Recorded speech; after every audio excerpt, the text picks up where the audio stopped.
नमस्कार, बहुत स्वागत है आप सभी का। आपके साथ मैं पल्लवी रविंद्र सिंह। खबरों की शुरुआत करेंगे अलवर से, जहां पर पुलिस ने फायरिंग करने वाले आरोपियों का जुलूस निकाला है।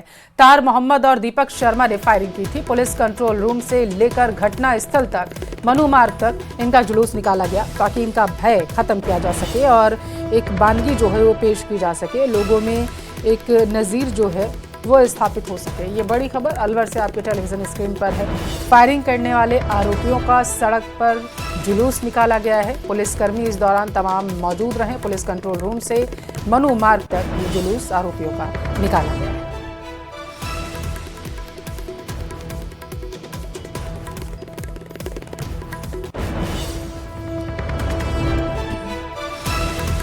तो अलवर से ये खबर आप अपनी टेलीविजन स्क्रीन पर देख रहे हैं, जहां पर आप देख सकते हैं कि किस तरीके से कड़ी सुरक्षा के बीच में, पुलिसकर्मियों के बीच में वहां से जुलूस जो है आरोपियों का निकाला गया। ज़्यादा जानकारी लेंगे, संवाददाता नितिन हमारे साथ जुड़ चुके हैं।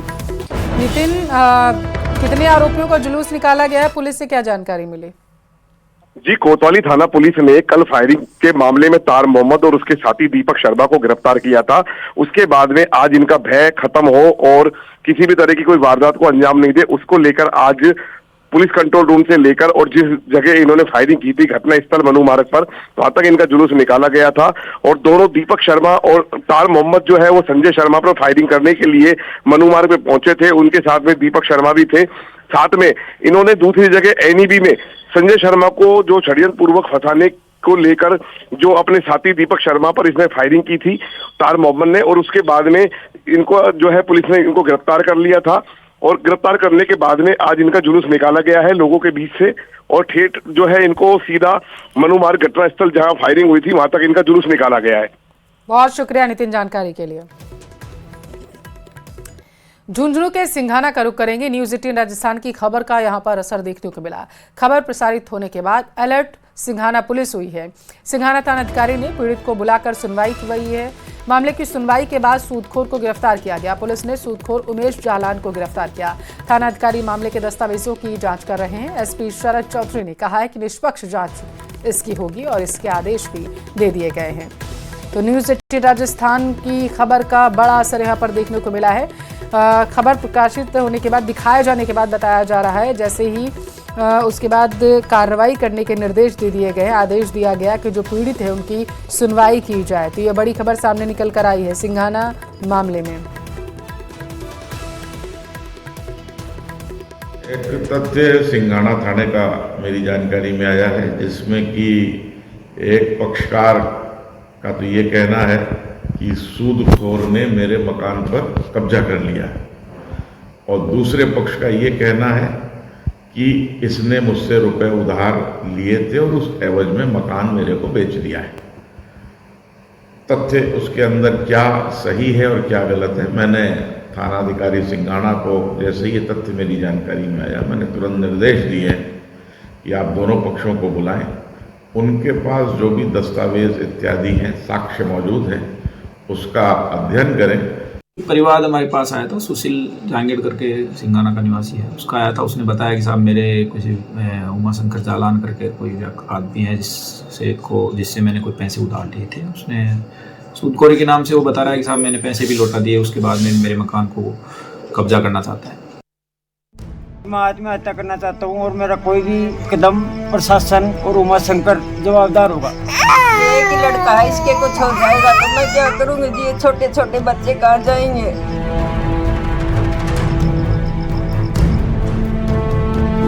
कड़ाके की ठंड के बीच अपने 2 बच्चे, मां और पत्नी के साथ घर के बाहर रात गुजारने वाले इस शख्स का नाम सुशील जांगीड़ है। घर पर ताला लगा है और ये बाहर मजबूर होकर मदद की गुहार लगा रहा। छोटे छोटे बच्चों को ठंड के मौसम में इस तरह खुले में रहना पड़ रहा। ये तस्वीरें किसी के भी जिगर को छलनी कर सकती हैं। लेकिन आरोपी उमा शंकर जालान नाम के सूदखोर को इससे कोई फर्क ही नहीं पड़ता। उसने एक झटके में सुशील जांगीड़ को बेघर कर दिया। पीड़ित अब इतना परेशान है कि आत्महत्या करने को मजबूर हो चला। ये लोग दिन तो जैसे तैसे गुजार लेते हैं, लेकिन रात होने पर घर के बाहर खुले में सोने को मजबूर हो पड़े हैं। मैंने ये मकान बनाए ना, जब मैंने बैंक से लोन लिया था और मुझे कुछ पैसे की और ज़रूरत थी तो मैं उमा शंकर जालान से मिला। मालूम मुझे कुछ पैसे चाहिए, उसने बोला कि मुझे कोई लोकल का गारंटर चाहिए।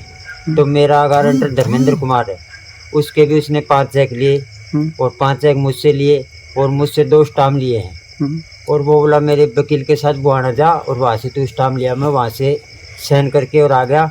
उसके बाद में एक प्लाट अपने नाम कर लिया उसने सर।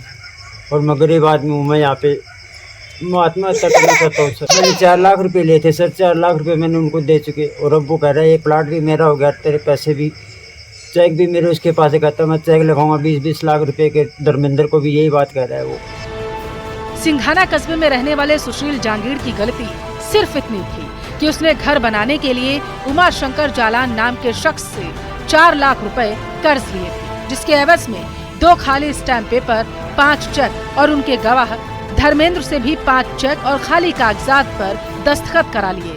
अब पीड़ित का दावा है कि पूरा पैसा लौटा चुका है, लेकिन आरोपी सूदखोर उसके कागजात वापस करने को तैयार ही नहीं। उसने मदद के लिए सिंघाना थाना अधिकारी से भी शिकायत की, लेकिन कोई मदद नहीं मिली।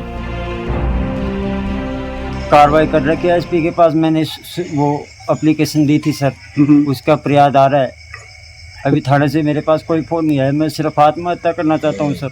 ये अभी तक मेरे को किसी ने नहीं किया। मैंने सर उन विधायक तक जाया मैं, उन्होंने भी कोई प्रयास कुछ भी नहीं किया। मैं आत्महत्या करना चाहता हूँ और मेरा कोई भी कदम प्रशासन और उमा शंकर जवाबदार होगा।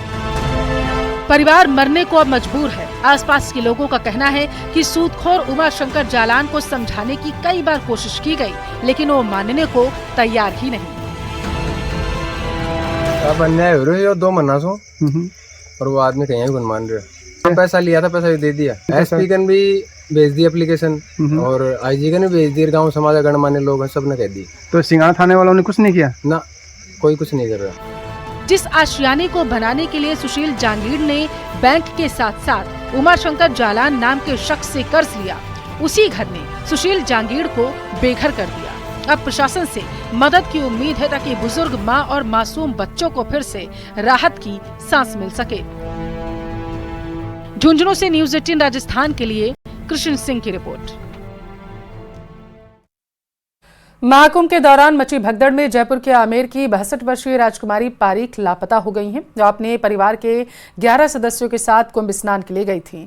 लेकिन कुंभ मेले में अचानक भगदड़ मचने से परिवार से वो बिछड़ गई। बुजुर्ग राजकुमारी का अभी तक कोई पता नहीं चल पाया। ऐसे में उसके परिजनों को चिंता सता रही है। उन्होंने मुख्यमंत्री और प्रशासन से मदद की गुहार लगाई।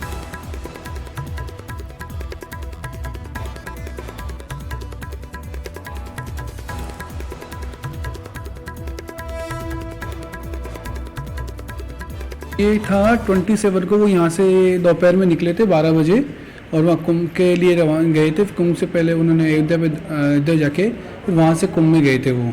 उसके बाद मोनी अमावस्या को सुबह वहाँ पहुँचे थे और 5:30 बजे ये वहाँ पे जब पहुँचे संगम से कुछ पहले, जहाँ पे स्नान हुआ है 2 किलोमीटर 3 किलोमीटर दूर पहले, तो ये साथ में थे सभी लोग, 14 लोग थे ये साथ में। 7 को यहाँ से गई थी। हमने काफ़ी खुशी उनको विदा किया था कि भाई वो कहीं जाते भी नहीं है, तो हमने सोचा भाई चलो अब थोड़ा घूमने करना उनका लगेगा, वो घूम सकेंगी।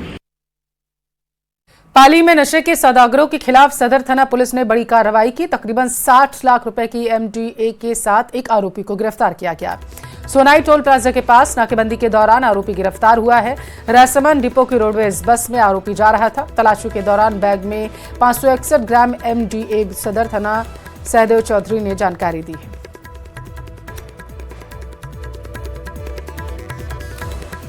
दौसा की सेंट्रल जेल में मोबाइल मिला है। जेल प्रशासन के तलाशी अभियान में 2 मोबाइल मिले हैं। जेल प्रहरी ने पापड़दा थाने में मुकदमा भी दर्ज करवा दिया। जेल में मोबाइल मिलने की घटनाएं पहले भी सामने आई हैं। इसी जेल से CM भजनलाल शर्मा को जान से मारने की धमकी भी दी गई थी।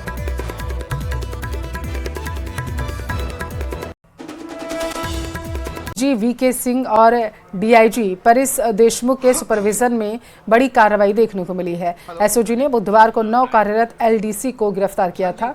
सभी पर पेपर हासिल कर ब्लूटूथ के जरिए हल करने का केस कई जिलों से गिरफ्तार किए गए हैं। ये कार्यरत कोर्ट और बताया जा रहा है कि LDC जेल में बंद पेपर लीक आरोपी पौरव कालेर से पूछताछ के बाद गिरफ्तारी हुई। पौरव कालेर गैंग पर पेपर हासिल कर ब्लूटूथ से नकल कराने का बेहद गंभीर आरोप है। वहीं एसओजी के रडार पर एलडीसी भर्ती के नाम से रिकॉर्डिंग हो रही है, कई लोग अभी हैं। तो ये बड़ी खबर जयपुर से सामने निकल कर आई है। सभी की कोर्ट में पेशी हो रही है, ये जानकारी निकलकर सामने आ रही है। एसओजी ने बुधवार को 9 कार्यरत एलडीसी को भी गिरफ्तार किया। हाईकोर्ट एलडीसी भर्ती परीक्षा 2022 से जुड़ा ये पूरा मामला है, जिसमें पूछताछ लगातार जारी है। आरोप ये लगाया जा रहा है कि सभी पर पेपर हासिल कर ब्लूटूथ के जरिए इन्हें हल करवाया गया। ये सब पर आरोप लगाया गया है और यही वजह है कि इनसे पूछताछ की जा रही है और अब इन्हें पेश किया जा रहा है। गिरफ्तार किए गए हैं सभी कार्यरत कोर्ट एलडीसी। ज़्यादा जानकारी लेंगे, संवाददाता विष्णु हमारे साथ जुड़ चुके हैं। विष्णु, पूरी जानकारी दीजिएगा दर्शकों को इन पूरे मामले में। देखिए, बिल्कुल 9 आरोपियों को लेकर के जो कि एलडीसी भर्ती में 2022 जो कि हाईकोर्ट की ओर से आयोजित करवाई गई थी। हाईकोर्ट एलडीसी भर्ती 2022 के मामले में 9 आरोपियों को कल एसओजी ने गिरफ्तार किया था। जो सभी आरोपी अलग अलग जिलों के रहने वाले हैं और आरोप है ब्लूटूथ के जरिए उन्होंने परीक्षा में नकल की थी। नकल के बाद जब गौरव कॉलेज जो कि गैंग का मास्टरमाइंड है, उसको जब गिरफ्तार किया गया, पूछताछ के बाद ये साफ हुआ कि एलडीसी भर्ती 2022 में क्योंकि हाईकोर्ट की ओर से आयोजित करवाई गई थी, उसमें भी ब्लूटूथ के जरिए नकल करवाई गई थी।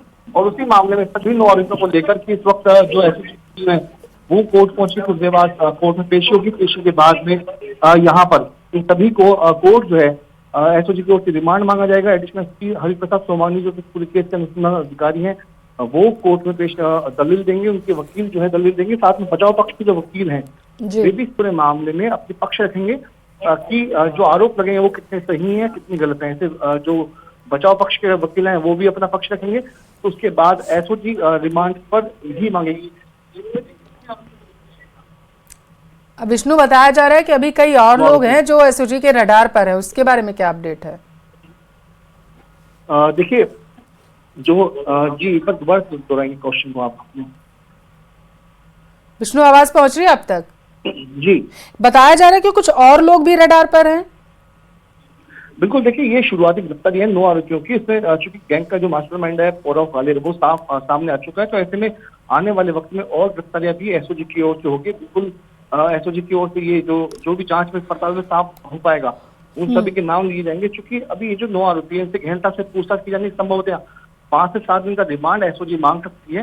तो ऐसे में जब रिमांड पर ली जाएगा तो उसके बाद और भी नाम सामने आएंगे। तो आने वाले दिनों में और भी गिरफ्तारियां हाईकोर्ट एलडीसी भर्ती 2022 के मामले में देखने को मिलेगी।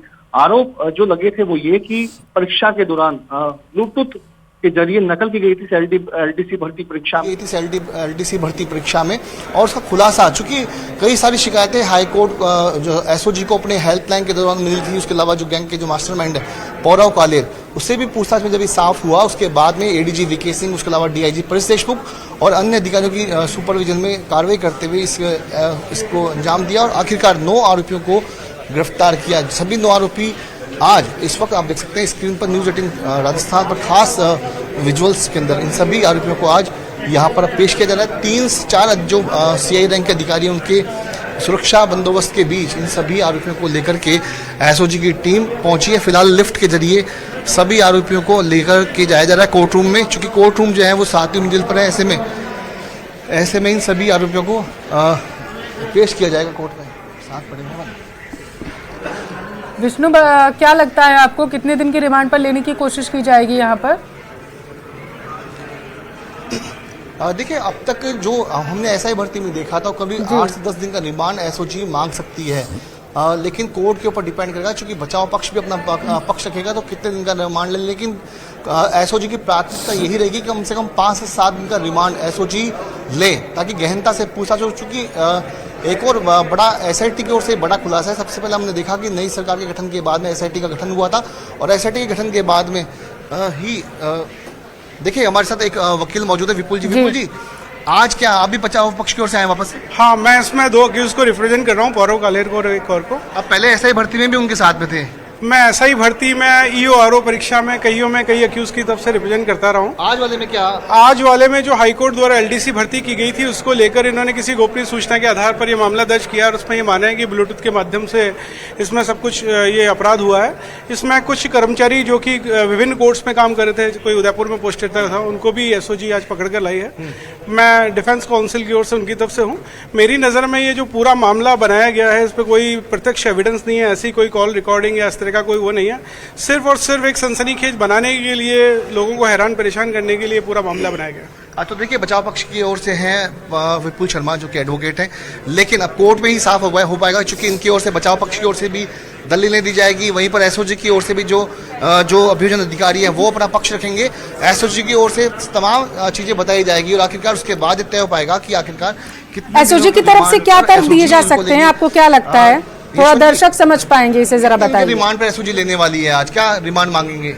अभी कोर्ट में पेश करने के बाद आरोपी इनमें शामिल है, कितने महिलाएं हैं, कितने पुरुष अभ्यर्थी हैं? ये तो अनुसंधान अधिकारी बता सकते हैं, मैं इसके बारे में ज्यादा नहीं जानता हूँ। तो देखिए, ये सीआई यशवंत सिंह हैं जो कि बता रहे हैं कि अनुसंधान अधिकारी केस के एडिशनल एसपी हरिप्रसाद सोमानी है, वे भी अभी ऊपर कोर्ट में मौजूद रहेंगे। लेकिन हम दिखा रहे हैं न्यूज़ 18 राजस्थान पर सबसे पहले खास तस्वीरें जिनमें आप देख सकते हैं कि यहाँ पर अलग अलग बार में चूंकि 9 जो आरोपी हैं, पुलिस बल है साथ में, काफ़ी सुरक्षा इनके बीच में यहाँ पर रखी हुई है और सभी को अलग लिफ्ट के जरिए, चूंकि 7वीं मंजिल पे कोर्ट है, वहीं पे इनको पेश किया जाएगा। इसके पहले एसआई भर्ती मामले में भी लगातार पेशी यहाँ पर हुई थी। तो एक बड़ा, लेकिन कोर्ट में साफ हो पाएगा जब दोनों पक्ष अपनी अपनी दलीलें रखेंगे, तो उसके बाद ये हो पाएगा कि आखिरकार कोर्ट इनको कितने दिन के रिमांड पर भेजता है। लेकिन एसओजी चाहेगी कि कम से कम 5 से 7 दिन का रिमांड इन आरोपियों को ले, ताकि गहनता से उनकी पूछताछ हो पाए। जी, तो ऐसे में आपको क्या लगता है कि जैसे आप बता रहे हैं कि 5 से 7 दिन की रिमांड पर एसओजी की टीम ले सकती है इन लोगों को, डिमांड करेगी अभी तो, उसके बाद कोर्ट तय करेगा। क्या लगता है पूछताछ में और भी कई नामों का खुलासा हो सकता है? ये नेक्सस कितना बड़ा, इसे तोड़ने में एसओजी की टीम को कामयाबी मिल सकती है? बिल्कुल, देखिए, एसआईटी को हमने जब काम करते हुए देखा, एसआई भर्ती का जब खुलासा किया था उसके बाद में करीब 70 से ज़्यादा आरोपी उसमें गिरफ्तार हुए, जिनमें गैंग के माफिया, नकल माफिया शामिल थे। करीब 50 से ज़्यादा जो ट्रेनी एसआई थे वो शामिल थे। तो ऐसे में एलडीसी भर्ती का भी खुलासा चूंकि एसओजी ने कर दिया है, तो ये शुरुआती 9 गिरफ्तारियाँ हैं। चूंकि गैंग का जो मास्टरमाइंड बताया जा रहा है पौरव कालेर, वो इसमें शामिल है। लेकिन उनसे पूछताछ में कितना कुछ साफ हो पाएगा, चूंकि इसमें एसओजी की ओर से दलील यही दी जाएगी, चूंकि काफ़ी लोगों के भविष्य से जुड़ा हुआ ये मामला है पूरा, और इसमें और भी लोगों से गहनता से पूछताछ होगी। कई जगह पे एसओजी इन सभी को लेकर के पूछताछ के लिए जाएगी, तस्दीक करेगी नक्शा मौके की, परीक्षा केंद्रों की। तो ऐसे में एसओजी करीब 8 से 10 दिन का रिमांड यहाँ पे मांग सकती है, जिनमें 5 से 7 दिन का रिमांड संभवतः उनको मिल जाए, ऐसा अनुमान है। क्योंकि हमने पहले भी इसी तरह के अनुमान देखे थे कि एसओजी लगाए बैठी हुई है। बिल्कुल विष्णु, बहुत शुक्रिया आपका जानकारी पहुंचाने के लिए। यहाँ वक्त एक छोटी सी ब्रेक का, जल्द हाजिर होंगे।